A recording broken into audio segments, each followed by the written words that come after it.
Well, hello there, and welcome to the Poetry of Healing show. I am so happy that you are joining us today. And as always, I have a very, very special topic today, very important topic about how to recover from losing a spouse. And so a few weeks ago, I had a guest, Walter, and he shared his experience of suddenly losing the light of his life. And we ended the show with a little teaser that he was going to come back and talk to us about how life is now. And so Walter's here, and so is his special guest as well. So, as we always do to start this time, we're going to do a little centering. It'll take about 60 seconds or so. And it's really, during this month of love, it's really a time to prepare our hearts for this love story. So I invite you, those of you who have been with me before, you're familiar with heart math. If you're just tuning in for the first time, it's very easy. I'll guide you through it. And I'm going to invite you to lower your gaze or close your eyes so you can focus and kind of mute anything that's going on around you or anything you brought to the show with you today, because I really encourage you to just embrace and be in this environment where we're talking about creating and just being surrounded by love. So it's called heart math, heart focused breathing. And we use our breath. I'll show you how to breathe. And then we use our heart to center us and bring us to a place of ease and relaxation. So let's take a breath in through your nose, slowly, and then out through your mouth like you're blowing out a candle. One more time, in through your nose, deep, deep, deep, and then out through your mouth. Beautiful. Now, this time when you take a breath in, I want you to focus in your left side of your chest where your heart is, and imagine when you're taking the breath in, your heart is expanding. And then it's getting bigger. And then when you take a breath out, it's contracting. Let's try it again. Take a nice deep breath in through your nose and watch your heart get so big. It may even light up. And then take a breath out and watch your heart, your chest contract. Then one more heart breath. Take a deep breath in and your heart gets bigger and bigger and it lights up and it sends just warmth through your whole body. And then blow out and your heart is contracting. And so I want you to just take time to just sense what's going on in your immediate space. Maybe a room, you may be in a computer cafe, you may be sitting outside enjoying the show. Just take a sense. Your eyes are still closed. What do you hear? What do you feel? What do you smell? Okay. And then lastly, I'm going to have you take a deep breath in, just a normal breath, and then out through your mouth as you enter this space. So for those of you viewers who are just joining us, this show is all about finding love, and it's with our previous guest, Walter. And I'm not going to wait any longer. I'm going to bring Walter in, and let me just, Walter, I'm bringing you in, Walter. All righty. Hello. Okay, here you go. How are you? How are you? I'm doing just great. Yourself? I'm great. Well, the last time you were here, I'm going to put up the I'm going to put up thumbnails so viewers might remember. So the last time you were here a few weeks ago, we talked about healing from the heartbreak of losing your wife suddenly. And so I'm also going to add here. So for those of you who were not able to view the show, or you want to share it with someone, you can scan the QR code and it'll take you right to the show, or you can just take a picture and keep the link so that you can watch it later. So I'm gonna put this up again during the show, but just so that you'll have a sense. And we're gonna catch up a little bit, so you'll be fine not having watched part one before we get into it. So Walter, I'm so glad that you agree with that, because the story, I'll tell you, the story touched so many hearts, and your segment had 4,500 plus views and almost 5,000 views. So it really, tells us that there's a great interest in this topic of being a widower. But the last time we talked about loss, this time we're going to focus on love. And you've walked a very powerful journey, and we left off at a turning point, and we're going to get into that. But before we get into that, I'd like to introduce someone who has had the same experience. So let's bring Maxine in. I'm going to bring Maxine in. Maxine, I'm bringing you in. Okay. Here we go. Okay. Welcome, Maxine. Thank you. It's nice to be here. Well, I am so glad that you two agreed to come as well, because you have a similar story of losing a spouse. And so just share a little bit about your story, I'm going to ask you to just share what you would like about your journey of becoming a widow. Well, I had a very long marriage. I was married 58 years, and I got married very young. I was a teenage bride.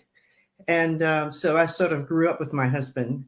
And over the years, we experienced a lot of the normal marriage things, as ups and downs as people go through in and out of love, all of those things that people do over a long period of being together.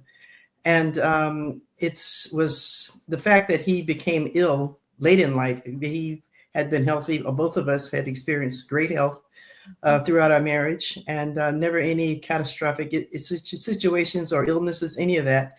And then in the 57th year is when he became ill. And he had, turns out that he had idiopathic pulmonary fibrosis, which is scarring of the lungs. It impacted his breathing. And then as time went on, we found out that he had bladder cancer. So there's sort of one thing after another that came up. And so he was in and out of the hospital for just about over 8 to 10 months. Mm-hmm. And so obviously I had a period of grieving prior to his loss, because I had the loss of intimacy, the loss of his vitality, all of that. I'm watching him sort of deteriorate right before my eyes. He was a big man. He was 220 pounds, 6'3" guy. So he was big. And he went down from 220 pounds down to 100 and something. So that just gives you an idea of how much weight he lost, how his health deteriorated over time. And having to witness that after having been with someone who's so vital, so, he was so robust, and just really into life, interested in everything, always wanted to be on the leading edge of technology. Any new thing came out, he wanted to be a part of it. So it was difficult for me to see him lose that interest in living and to lose that vitality that he experienced for so many years. So I had my situation is different from Walter's in that, for him, it was a sudden loss. In my situation, it was a gradual over time. And I witnessed him, sort of losing the will to live, losing his vitality. So that was really pretty difficult. And I think that the grieving process, again, started for me before he actually died. Yeah. Well, Maxine, thank you so much for sharing your journey. And I can assure you that there are many viewers that are listening to your story, and it's their story as well. And I just encourage you viewers, if this is your story or you know someone whose story is like that, as Maxine explained, that you stay and you listen to their journey, because it does evolve to something very, very beautiful. But again, thank you, Maxine, for sharing that. And the other thing I didn't say, I usually have our guests introduce themselves, but we're just so familiar. We're here having a conversation, but I have known Walter and Maxine, Walter longer, but Maxine for a few years now, and I knew both of their spouses. And so we're talking about incredibly beautiful, caring, loving spouses that were bigger than life. Your husband, Maxine, was truly really bigger than life. And and Walter's wife, though very quiet, she was also bigger than life. She lit up any room she entered. So you were both blessed with incredibly wonderful partners. So thank you. So what I'd like to do, I made some questions just to get the conversation started. And so viewers, if you're just dropping in, I have today two special guests, Walter, who's a widower, and Maxine, who is a widow. And they're here today to talk about life after losing a spouse. So I encourage you to stay with us. And so I'm going to begin, Walter, I'm going to unmute you. And I know both of you just go with the flow. So let me unmute Walter as well. The first question I have is for both of you.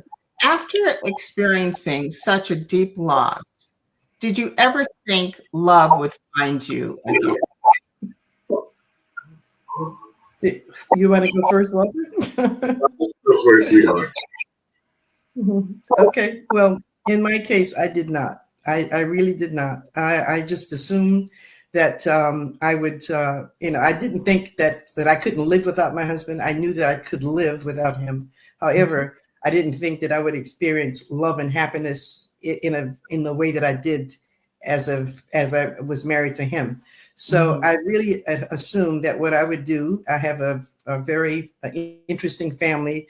They live in different parts of the world. And so I assume that I just spend time with my family. I have grandchildren that I assume that I just spend time with them. And that would be, and my church and whatever other interests that I might have, with just hanging out with friends. That's what I expected my life to be like, that I just kind of go on and live and enjoy as much as I could. And that part of me, the romantic side of me, the part that gets excited when someone walked into the room, I thought that was all, that would be over. That was done. That was my opinion. That's what I thought. So turns out that God thought something different. So. And he laughs at our plans. That's Yes. an adage. We have plans. He just laughs at it. Well, thank you so much, Maxine. Well, I would just have to say that I was not.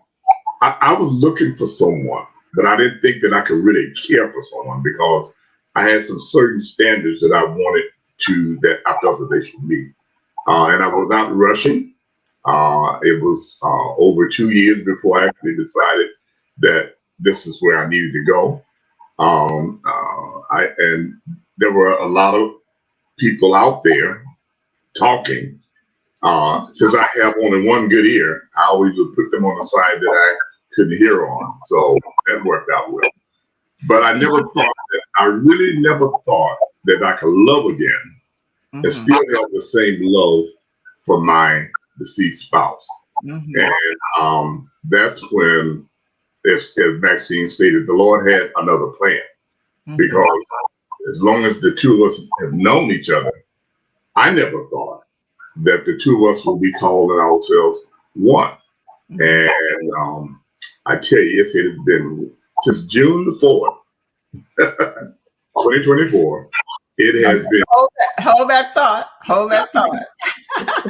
I know you're excited about it, but I want to go back to all that talking in your ear because it's real. You know, you lose your spouse, and it's like you're how can I say you know, you're sought after.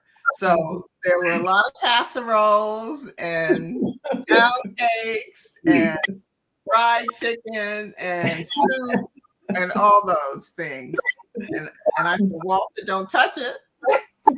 Well, I just felt that number one, the casseroles, they all look good, the cakes and the chicken look well, but I think that during that period, it's a very emotional time. And one needs to be extremely cautious about what the emotions are doing. Don't let the emotions take over really what your thoughts should be. You really need time to think about what you're going to do in this new norm that you've been given. So I just wanted to make sure that any decision that I made, I want to make a decision that I could be with someone that we had the same interests. But number one, that we care for one another. And that was really important to me because I think that our hearts are something that's very, very delicate. And one has to be cautious about who they allow to enter that space. Because sometimes that space can be really damaged. And if you're already dealing with hurt of the grief itself, you don't need to add to it with a decision that was made without any thought. Good point. Good point. And Maxine also brought up the thought that making that when you find love again, it's not that you're removing your former spouse. You're just making room in your heart for the new love. And so my question to you is, what helped you to begin to open your heart to the possibility of love again? In my case, I think that, because Walter is someone that I've known for a long time. And as you mentioned that you knew his wife, and I did as well. In fact, I'm wearing a piece of her jewelry today. I'm wearing a necklace that Gaynell used to wear. So I'm wearing a piece of her jewelry. That's because I knew her, and I knew that what a wonderful person she was, and knowing Walter and seeing how he cared for her over the years, and the way he treated her, the way she treated him. So I knew that I was in the presence of a good man and a caring man. So that part was okay with me. However, I had to get to know him in a different way. I knew him as her husband, and I knew him as a colleague at work. We worked together for a while. So that's how I knew him. But then I had to come to the conclusion that I need to get to know him in a different way. And so basically, I think in my mind, and I guess in my heart, I just sort of surrendered to the fact that I was going to allow him into my life. And the fact that I had seen him in action, I knew who he was. I didn't think that he would do anything foolish, that he would hurt me. So I decided that I would allow him into my heart as well. And so that was really I didn't want to meet anybody new. So that was the other thing. I didn't want anybody saying to me, oh, I have someone I want to introduce you to. I think they're this or that. And I just didn't want to go through that whole craziness of vetting and all that stuff and having someone tell me about someone and then I'd meet him and be disappointed. So I stayed out of that whole craziness. I didn't do any of that. And but I already knew him. So I just had to get to know him in a different way. And it was just like peeling back an onion. There were layers that I didn't know existed with him.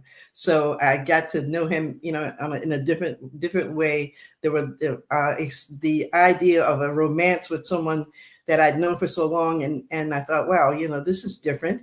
And so it's just kind of gradually we got to learn more about each other, and we got to be close to each other, in ways that I had not ever expected.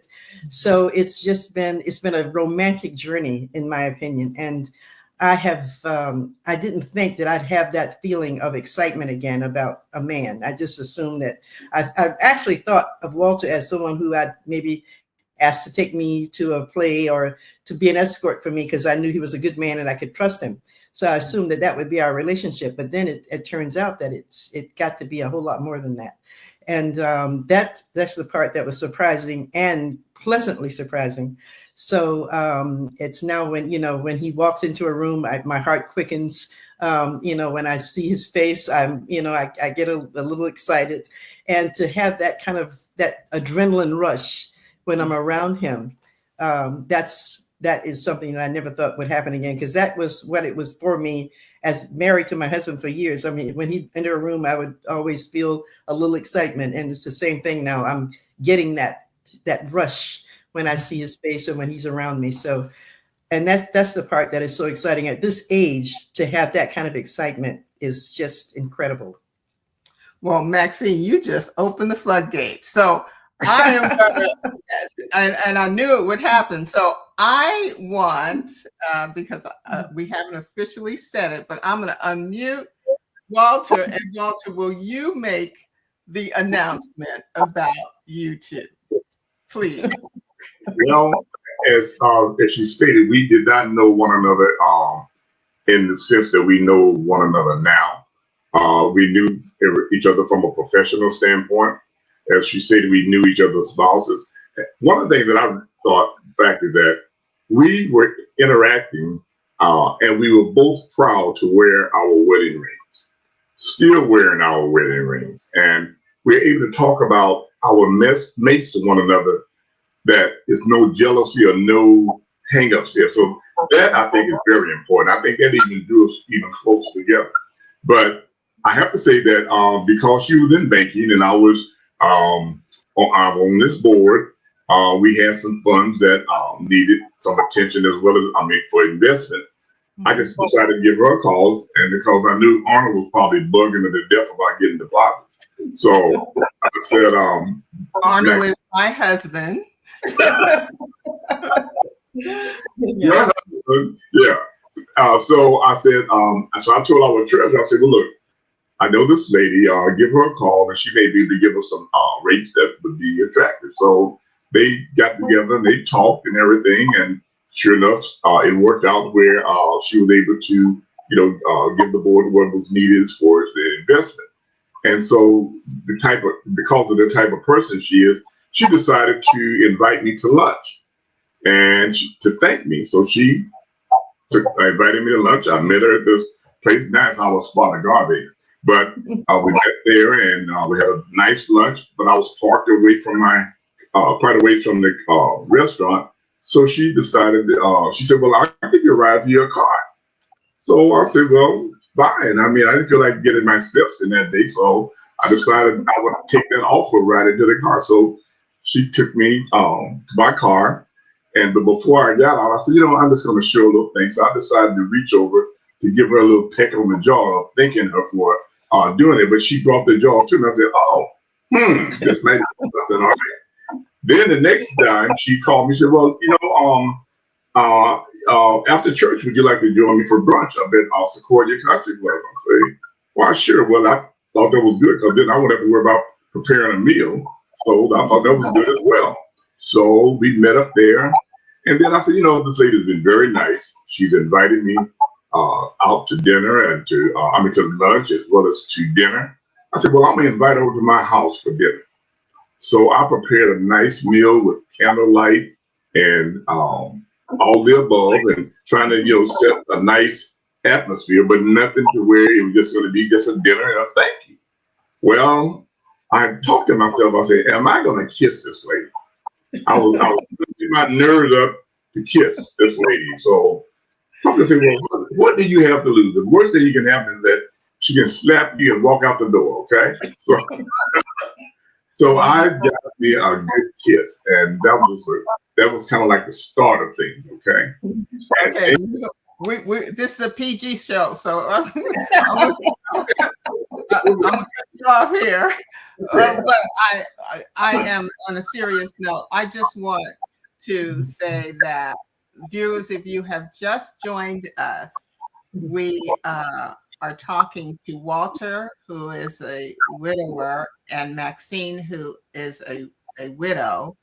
And we were just describing how the two of them came together in a romantic relationship after knowing each other professionally in the banking system for over 30 years, I think, that you guys knew each other. Is it 30 years or is it longer? Yeah, it was 30 years. And there's so much that came out of both of your stories, but I do want to say that viewers, if you heard the story, Maxine was the inviter. Okay, so she invited twice. So it's okay. It's okay to step up. You see what you are attracted to, and just gently make that invitation. And you can sense, because Walter had it in his head anyway, but sometimes we have to give our men a little nudge. And so she gave a little cheek, right? And it just gave him the green light to invite her over. And Walter's a great cook. Maxine's a great cook. So all this is all good. And Walter, I have to hand it to you. You set it up. You had candles, and you had China, and you had everything going on. So what I do want to do, because I'm going to make a little switch here, but Walter Maxine has shared what drew her to you. So I'm going to ask you, what was it about Maxine that made you stop and take notice and pursue? Well, I always look for the you have the woman, the girl, the female, but I always look for the lady in a lady. And what I really like the fact is that she always conducted herself in a she was always professional, but I'm coming from a lady. I love the way she dressed. I love the way she looked. I loved her heart. I would hear her talk about her family. I would hear her talk about things that she was involved with. And she was doing all that from the heart. And I say, God looks at our heart. And so I say, I feel that I could trust her with my heart, to whereby it would be handled gently and carefully, and there was no hurt there for me. So that's what kind of I watched how she invited me to lunch and all that. It was not a big casserole. It was not big. If I didn't go, it's like, that's cool. But it was presented in such a way to where I felt comfortable with it. I did not feel that she was hitting on me or trying to lure me in. I just felt that she was just showing her, that she was thankful for what I had done with introducing to our treasure. But I felt the good vibes, okay? And so, like I say, we just kind of like looked at each other in the eye. So now we both excite each other. Well, and Walter, you bring up some really critical points here, and that is she didn't push. She didn't, she wasn't too much. She wasn't overbearing. She came from a place of being authentic. And but I did say when you two told me the story, I said, Maxine, okay, you invited him out for lunch twice or out for a meal twice. Couldn't you just have picked up the phone and thanked him? But she had another plan. But what I want to do, because you've said so much, I want to share. Let's see if I can do this. So again, Walter's full story, you can see it here. Either scan the QR code or take a picture and go to that site, and you can see his full story in part one. So what I want to do, let me see if I can do this. Okay, so separately, you two had a beautiful life. So I'm going to show you some pictures, and if you can just give us a footnote of what, where, and what time this was for you. So Walter? I think this was a time when I was getting dressed, and I don't know who took that picture. But anyway, I was headed out, and Maxine and I was going out that night, but that was before I left home. And someone said, "Well, let's take your picture." Maybe my son or somebody. But that was one of the times we were going out. Okay. And but now that was I was up in Eugene, Oregon with my daughter. She was actually my stepdaughter, but I don't like the word step, but she's my daughter. So we were really at her dad's birthday party. But that was the beginning. But Maxine and I, we were talking in together then. But there again, that was just a time that I was out doing up in Eugene, Oregon. So I'm just building the story of you had separate lives before you came together, and I'm just showing. So Maxine. Okay, that picture of me, I was in South Carolina at a reunion, a high school reunion, and like guess that was it was in May of last year, and no, it wasn't May, it was July. I'm sorry, July of last year. And Walter and I had started talking to each other and showing interest, and that was and that was a picture that I sent to him. Okay, so Maxine, before I show the next picture, will you tell our viewers how old you are? You said you were okay with that. Yeah, I am. Currently, I'm 79 years old. Okay, so look at this. Yeah, that was a picture from at my 50th anniversary with my husband. That was taken in 2014. I was probably 70 years old at that time.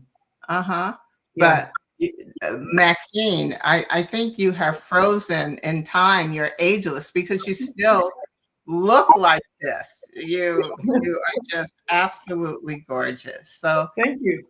You're welcome. So I'm going to go into some pictures of the both of you, and either one of you can share.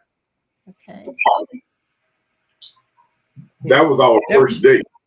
Yeah. That was over at States. Okay. Yes, States. Okay. So, Walter, I'm going to ask Maxine to take over the narration because of the sound. Okay. All right. Okay. And when you want to pipe in, just raise your hand and give me the signal. Okay. All right. Okay. Well, okay. We were invited to a birthday party. This was probably the first time that we actually went out together. We went to a birthday celebration for a young lady, and as you can see the background, it was near the water. It was in Alameda, right there on the water, and that was actually the first time that we had gone out together, so that people knew that we were seeing each other. That was kind of like our debut to the public. Well, since you're bringing that up, I'm gonna bring Walter back because I have a question. And how did your family and friends respond to this union? So I'm going to go first because Maxine had been telling my husband and I, and my husband has known Walter since their kids were in elementary school, and now they're children in their 40s and 50s. So and they've known each other a long time, and he's known Maxine for quite a long time. Anyway, they invited us to dinner. Maxine did, to meet her new friend, but she didn't tell us who her new friend is. And they came separately to where we were having dinner. And so Maxine was there and we were chatting. I said, Maxine, where's your friend? What's happening? And then her friend came in and I almost stopped breathing. You guys can explain it better. But I'll tell you, my reaction was so strong and so happy. I was speechless because I know these two beautiful individuals, and to have them after their losses come together in the way they did, I was just speechless. Do you want to say anything about my reaction? Yeah, it was surprising to me that you were so surprised. But Arnold kind of said he felt that it was Walter. Arnold thinks that he felt like he knew who it was. But the thing that's been so wonderful to me is that just friends in general, anytime that we're seen out together, and people that know both of us always come up to us and say, "Oh my God, I'm so glad to see the two of you together. I'm so happy for the two of you because both of you are great people, and I'm just happy that you're together." And then when Walter went to South Carolina with me to meet my family, they really immediately embraced him. They just could sense what a good guy he is. And they were so happy to see the two of us together, and the way he interacted with me and the way I was around him. They could see that I was happy again. And they were just so pleased. And now it's like, Walter's as a part of the family. So it's just been an amazing, amazing reception on both sides, actually, because his daughter, who is really his late wife's daughter, she came to visit us in South Carolina, and we stayed at my house. And so now, she has embraced our relationship as well. So it just means so much to me that so many people are happy that we are together and that we are enhancing each other's lives. Let me get ready. Go ahead, Walter. Mm-hmm. I have to say too that on my family, we had a dinner here, and my nieces started calling Maxine Aunt Maxine. So it's all bonded very well, on both sides. It's just beautiful, beautiful. Yes, and I think the groundswell, at least for me, the groundswell of emotion was that the both of you are such great people, and to have you find each other was just overwhelmed. I was just overwhelmed with joy. So let's just go through some of you together. Yeah. Okay, that was at Sequoia Country Club. I think that photo might have been taken by you, Paulina. Oh, okay. All right. See, I can't keep up. You guys are world travelers. I just can't. I did take that picture. Yeah. That was the night of the dinner. Right. That's when I revealed to you who my new love was. Yes. And what about this? This is at my niece's wedding in South Carolina. We were at a beautiful venue near Greenville, South Carolina. It's a boutique hotel that kind of sits in the woods, and it's just absolutely gorgeous. And Walter and I were there for the wedding. Was that the first time he met your family? No, that was the second time that we were together as a family. Mm-hmm. That one is when we were at a 4th of July celebration at Sequoia Country Club. We were sitting outside, and I think that one of my friends, or one of my friends, took the photo of us together, sitting outside in the sun at Sequoia for the 4th of July. Mm-hmm. And the next picture is my favorite all-time picture of the both of you. That was at Christmas time. Actually, it was New Year's Eve that we took that picture. Uh-huh. Yeah, okay. Yeah, that's our New Year's Eve picture. What a way to start! What a way to start the new year. Yeah. So I have. Let me just see. Another question I have for you is, how do you honor your late spouses while embracing your new love? Well, in my case, I think that just remembering him, that's just remembering him, speaking fondly of him. And there's so many things, and Walter and I laugh about this all the time. There are things that I do that reminds him of his wife, and there are things that he does that reminds me of my husband. So whenever those things happen, we laugh and talk about it, because I'm thinking, oh my God, look like, are you channeling him? And it's the same thing that he says about me and his wife. So the way that we honor them is by never forgetting them. We talk about them, and in loving ways, and also in the ways that the quirky ways that they had about certain things that we both display. And so it's just, that is the way by keeping them in our hearts, we just don't forget them, and we talk about them often. And, Maxine, I'm glad you're sharing that, because there may be someone listening that feels, if I fall in love again, then I have to, put away the pictures and never mention my spouse's name again. And you're showing us that it is part of the new relationship, Yes, so, it is. Yeah, you can't. Oh, I'm sorry. Go ahead. Oh, no, go ahead. Go ahead, Maxine. No, I was just going to say that you can't really, I mean, I can't erase 58 years of my life. Walter can't erase the years that he and his wife were together. And we still have pictures of each other. I have lots of photos of my husband and me together. He has the same thing with his wife. And then we have photos of ourselves, the two of us together. So it's like we're really just kind of continuing the history. And I think that people who truly do love and really are love, I love the romance that we have. And I like the romance that I have with my husband. So people who truly do enjoy romance and love, you don't ever want to erase any part of that, because there's nothing bad about any of it. And to bring it into this relationship, it just, to me, it enhances what we already feel. We've got the heart to love and the heart to want to share and to be together. And it has just transferred into this relationship between the two of us. We just sort of brought all of that in with us. And I know that my husband would want me to be happy. And I think that Walter's wife would want him to be happy. And I think that the fact that we are showing each other the caring that we show, and just even the romance of it, I think that I believe that they're somewhere smiling and saying, okay, go for it, you guys.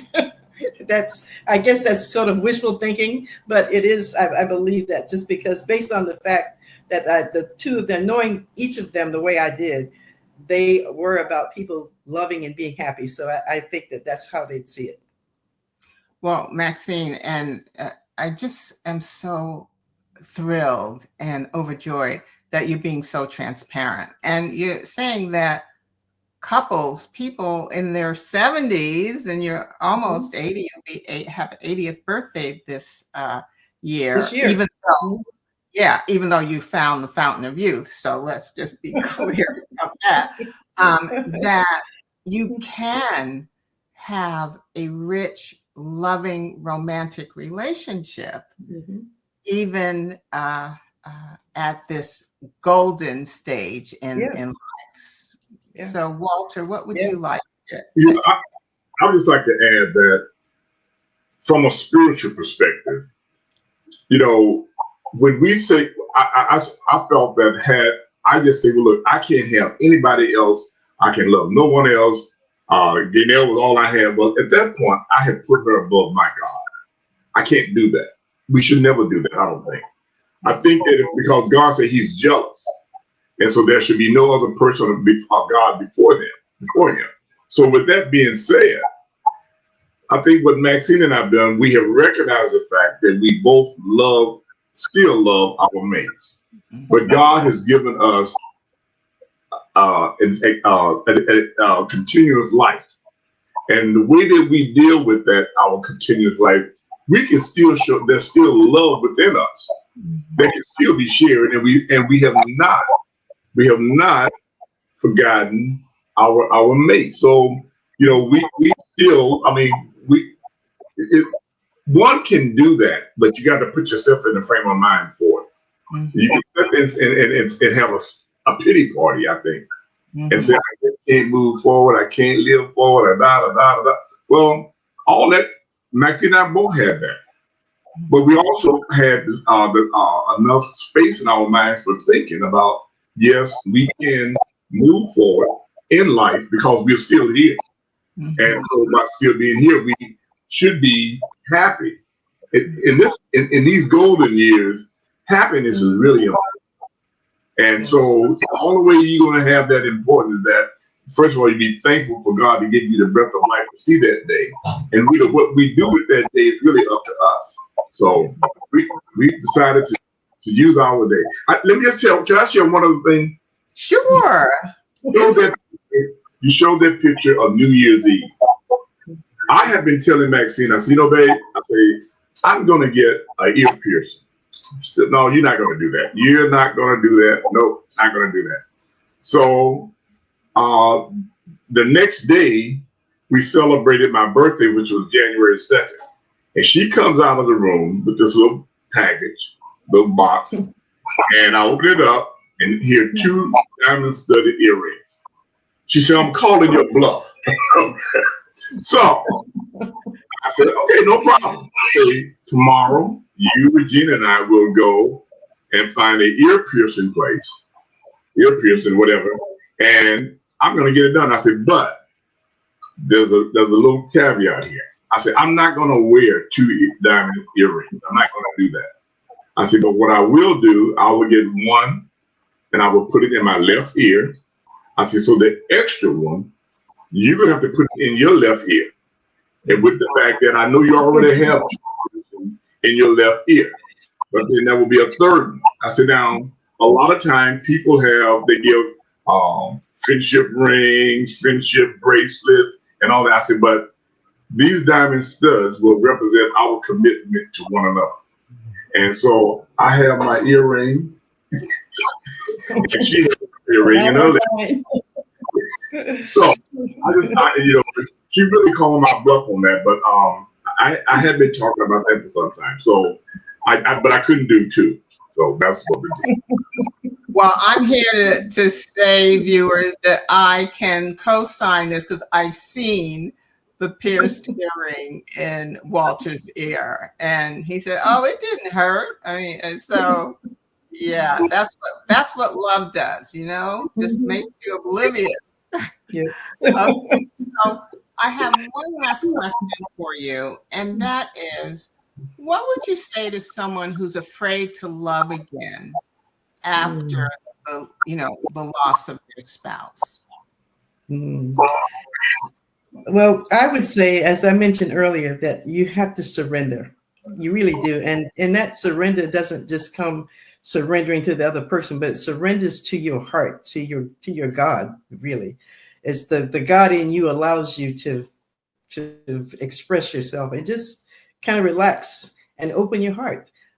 Because it's, as Walter mentioned, we are still here. We were left behind, and we're here, and we have to live our lives. And to surrender to life, surrender to love, just to kind of, and you obviously have to be cautious of who you are allowing into your life.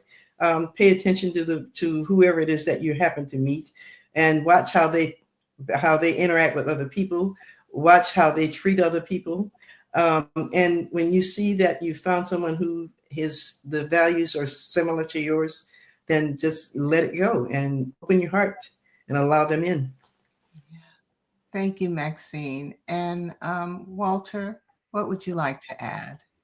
Well, I say ditto to everything. It's all about being able to trust the person, and trust the person is really what I prayed for. I prayed for good mates. I prayed for, and I trust God that He was going to deliver that. So He's done it again. What a blessing!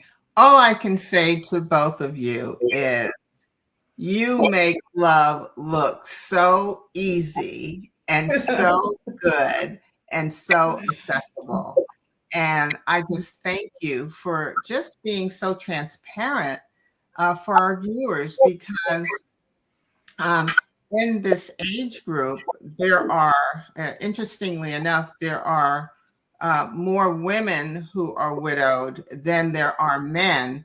But as Walter talked about in his first segment with me a few weeks ago, that we don't hear about widowers, we don't hear about men. And so it was really important, I felt, during this month of love to honor your stories, profiling, of course, or not profiling, but being Walter being the center of this story, because we don't hear men's story that much. So I thank you for your courage. I thank you for your generosity in sharing with our viewers today. And of course, I just wish you all that this love grows, enhances, and just be a model for older person in the golden years. And I'm in the same generation as you, so I'm not calling you old. I'm just calling you golden. It's a blessing to get old. It truly is. And it was a joy to have you both. And I just thank you. So I'm going to say goodbye to you now and then close the show. But blessings to you. And I love you both. Thank you very much. Thank you. Uh-huh. Thank you. Okay, let me. Okay, so during this month of love, we have had this beautiful couple coming together unexpectedly after the loss of their spouses, and they're in their golden years.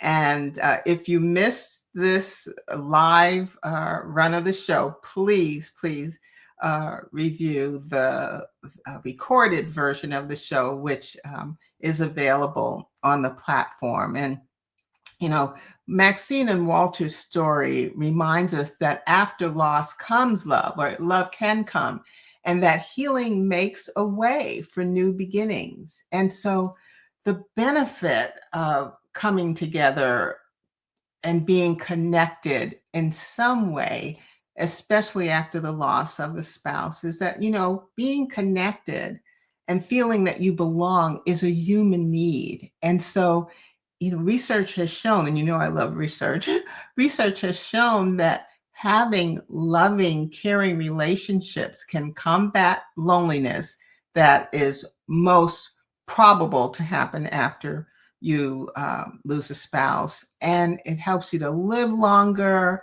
lowers your stress level, and can improve your mental health. So before we close, I want to share with you from my book, you know, Regala Healing, a poem. I had marked several, but after this discussion, one just stands out that should be read. And it's a short one.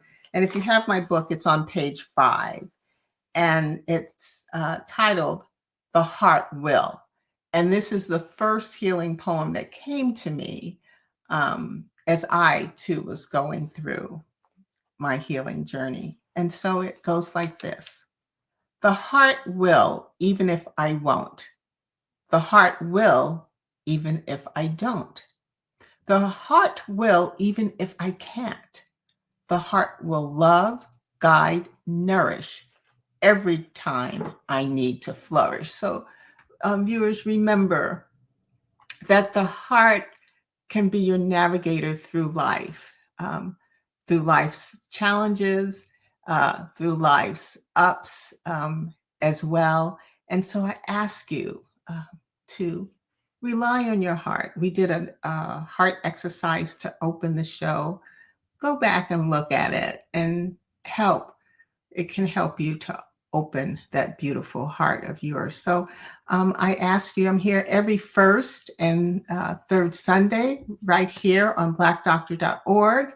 And until I see you again, I wish you love, light, and all that is wonderful in this world.